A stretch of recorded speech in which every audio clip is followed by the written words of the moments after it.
McCurdy, let's talk a bit. We didn't really flesh out last week.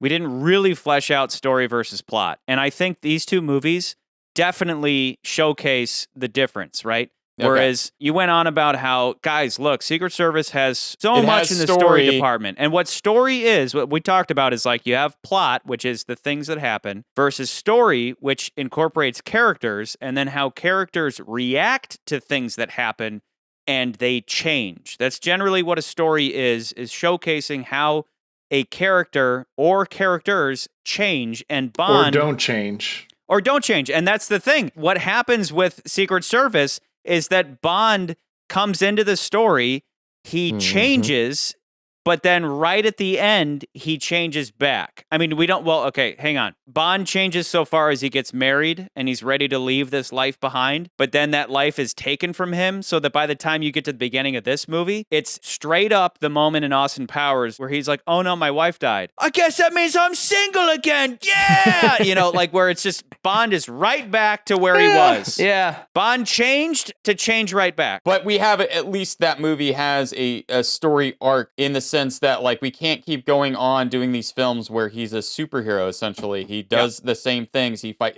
and I kept saying the same things. But he has emotional. To make a superhero Bond again. No, exactly. I'm not, when I say superhero, when I'm saying superhero, I'm not talking about like superheroes and like Superman. I'm talking about him. You talk about like the vulnerability of the character or lack thereof. Bond is a superhero.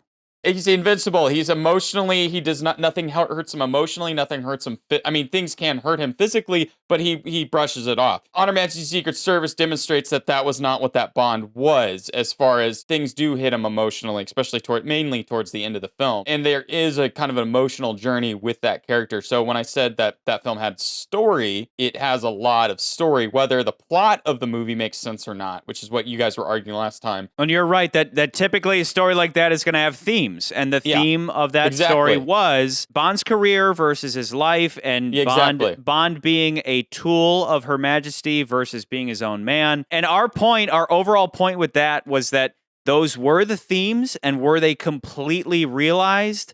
Go watch that episode. They may or may not have been completely realized. And whereas I think this it's also movie, personal taste. they threw all of that out, and they just made a big summer blockbuster that everybody could eat popcorn and laugh and not cry and just have fun. And this movie, Charlie, you were talking about the plot of this movie is a little weird and wonky, but just because a movie's plot heavy does not make it a bad movie. I would have thought that this movie was written by Roald Dahl. Like, if you told me that Roald Dahl wrote this movie, I'd be like, totally.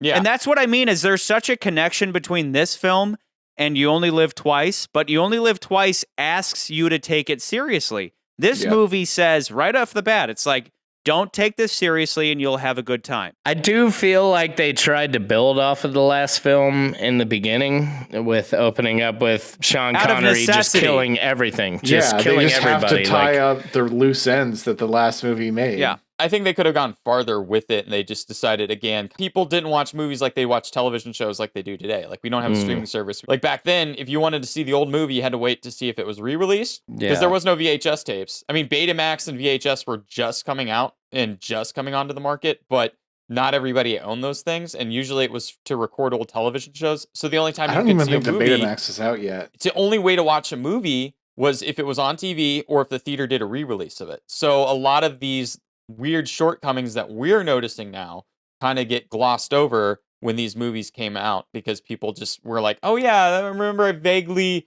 remember this thing happening in the last movie. But the intention, like I think I said last time, was that they were going to have this movie be a direct sequel to On Her Majesty's Secret Service. The end of the movie where Tracy gets killed was going to be the beginning of this movie. And then it would have been a revenge story where Bond would be going after Blofeld, and Drago was going to come back, and Irma Blunt was going to come back. And obviously they threw all that out and decided, F it. We're going to Vegas, baby. You really had to change Bond. You could not have had George Lazenby jump into this. As much as we said, wouldn't it have been cool to see Sean Connery in Secret Service? With this, it's like, wouldn't you love to have seen George Lazenby try to play this role like in another universe? Like, Rick and Morty style, pull this movie from another universe and watch it with Lazenby and just be like, this is basically our man Flint. It'd basically be a Flint movie with George Lazenby. I mean, like tall, lanky British guy, banging a bunch of chicks with a plot that doesn't make any sense and with a super bad guy. Hey, in like Flint, that's my favorite movie.